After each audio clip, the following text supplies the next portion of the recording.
Hey guys, Matt with CJ Off-Road here. Now in front of me on the table, I've got a brand new Mopar rear steel bumper replacement fitting your 2018 and newer Jeep JL Wrangler, and this is going to fit basically any trim model. Now behind me, I do have a brand new 2020 Jeep Willys, but we've already upgraded that to Rubicon fender flares with those front DRLs that completely chop out the lights. And the issue that we're having is that those rear fenders do not match up with that factory sport bumper. And what a better time to upgrade than to add a steel rear bumper that's going to match up perfectly with those body lines. Now this kit in front of me comes straight from Mopar, so this is the exact same thing that you would find on a Rubicon edition with the steel rear bumper. You're going to get all the bracketry and hardware necessary, including a nice detailed instruction manual and just about every piece that you need to get this put on. So that being said, we're going to show you how to remove your factory rear style bumper. This is going to fit any trim model as well, so if you got that Rubicon with just a plastic bumper, it's a great opportunity to upgrade and get some more strength out of this one. It's completely plug and play with the license plate lights, and everything is going to bolt right up. So let's get it thrown on to our 2020 Jeep Willys. All right guys, so we have the Jeep up in the lift. You don't need to do this at all to remove your stock bumper, but there are going to be a couple screws you'll want to remove on the outside here. There's going to be a plastic trim piece. Now for this Jeep, we do not have it installed. It's going to look exactly like this, and you're basically going to have just 3 screws holding that in. You're going to want to save those if you're going to plan on reinstalling these once you put the new bumper on, but that's just going to be 3 8mm screws to remove, and then we can start removing the hardware.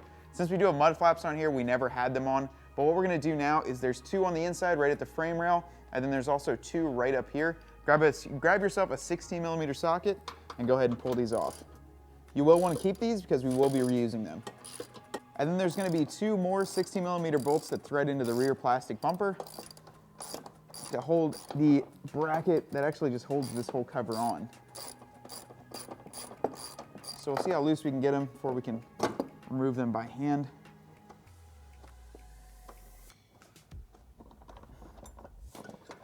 And then this factory bracket that's used with the sport bumper can be removed, and you won't need to be reinstalling this. So the next thing we want to do is get to our license plate light wiring, and all that does is that basically just clips. There's a small hole right up here. We just pulled it down so you guys can see, and that's the factory harness. So all you need to do is just pull up on the gray section, or kind of an off-white color, and then to press down on it, and it can be removed. Now the other thing you need to do is remove the push pin from the back of the body here,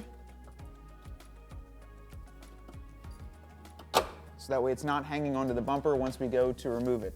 So that's now completely free, and our brand new Mopar steel bumper will just simply plug and play right into that. There are 2 more bolts that actually hold onto this base plate back in the back. They're going to be right over here, so just outside the frame rail and into the back. Use that same 16mm socket and just go ahead and get those removed as well. Honestly, with this new of a Jeep, we're just having it seem like we just break free the bolts, and then we can just loosen them by hand. Make sure you keep all of this hardware too for the reinstallation of the Rubicon steel rear bumper. Now with all the hardware removed, we can just grab a friend here and remove our rear stock bumper. We did open up our tailgate, and that's all it takes. You can see it's completely removed. So here's the back shot of all the bolts that we removed. You can see they just simply go right in there. It's pretty hard to get up there and show you exactly where these are, but they're super easy. You honestly can see them all right away. And if you have a newer Jeep, they'll pull right out super simple for you. We can set this aside and get started installing some of the components for our new rear bumper.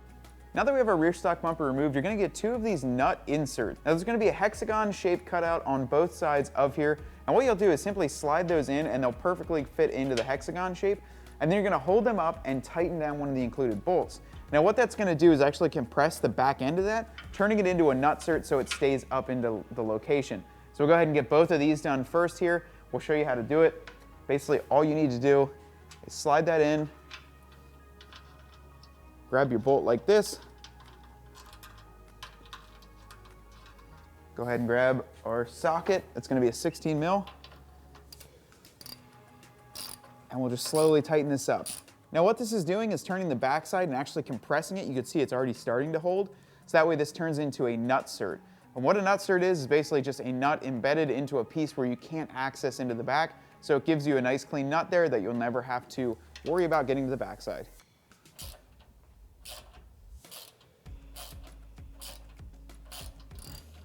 And see, once you have it tightened, you can remove the bolt.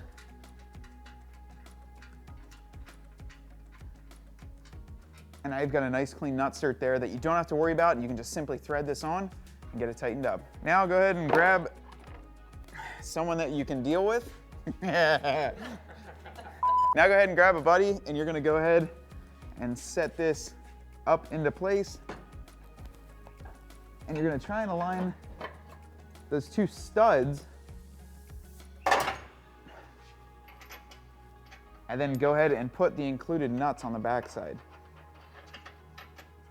And we're just gonna get them started here so that way it doesn't fall off on us. So another thing that you need to do to give it some more reinforcement, if you do not have a hitch on this, the hitch will simply slot in and you'll use the same factory bolts that you used. They do come with this plate here. Now that's gonna go onto the driver's side, slot in with the nuts facing towards the back of the Jeep, and then you're gonna want this section, this distance, to be less than this top distance. So basically, this is offset and you want the nut to be closer to the bottom.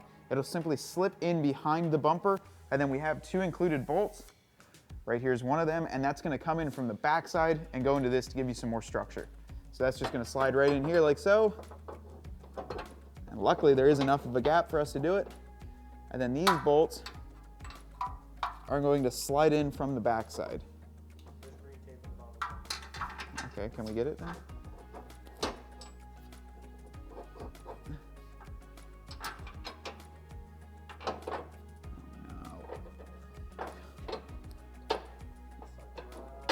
All right, I'm gonna get that one in and get the other one in, and then we'll get the rest of the bolts tightened and off. Are going to slide in from the back side. So the next thing we're gonna do is those nut certs we put in, we're gonna attach the bolts into there. You just have to swing the bumper down a little bit. Just get these started. Get them decently snugged up too so it holds the bumper for us. The next step is going to be to install these rear support brackets.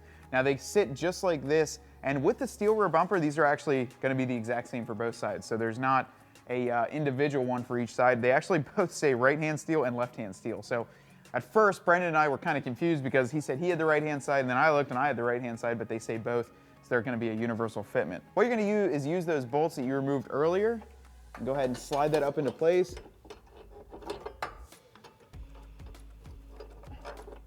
And we're just gonna get them started.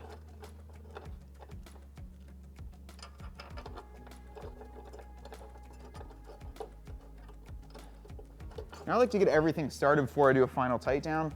Plus, we have our bracket here for our rear mud flap, so we gotta line that. But now that we have that installed, we're gonna go ahead and repeat the same process on the other side. We have our license plate light wired up, and then we're gonna go into the center and tighten up that flag nut, kind of two flag nut assembly in there, and we should be good to go on this rear bumper. So we got both of those two middle bolts tightened. Now I just wanna go ahead and grab our 16 mil socket, and we'll get both of these outer ones tightened. So we're gonna go ahead and get the two nuts that we put on the outside tightened. That lower one we can make a little bit quicker, but the upper one, we've got to use just a standard socket to get it tightened up. We're gonna start with a shallow, then we can tighten down these brackets. We're just gonna loosely tighten these two because we still have to get our mud flap bracket on there as well. And we wanna make sure it lines up the right way. All right guys, well that wraps up the installation of this Mopar rear steel bumper on our 2020 Jeep Wrangler Willys. Like I said before, this will fit 2018 and newer Jeep Wrangler JLs, regardless of trim model and whether or not you have the hitch in the center. You can see it has a nice provision here for the factory tow hook. It's gonna work on any trim level and really beef up the back end. What's cool about this is it is a Mopar product, so everything bolts on and goes on perfectly just the way that it should from factory. We're definitely gonna get a lot of strength by having a steel rear bumper, and if we're out on the trail and hit this on something, it's not gonna dent it up or bang it up as bad as a plastic rear bumper. It's a great investment, and personally, I think it looks a heck of a lot better than that plastic bumper, so it's a perfect replacement on this Jeep. Now, if you want to check out this Mopar part as well as many other great parts for your vehicle, be sure to visit cjponyparts.com.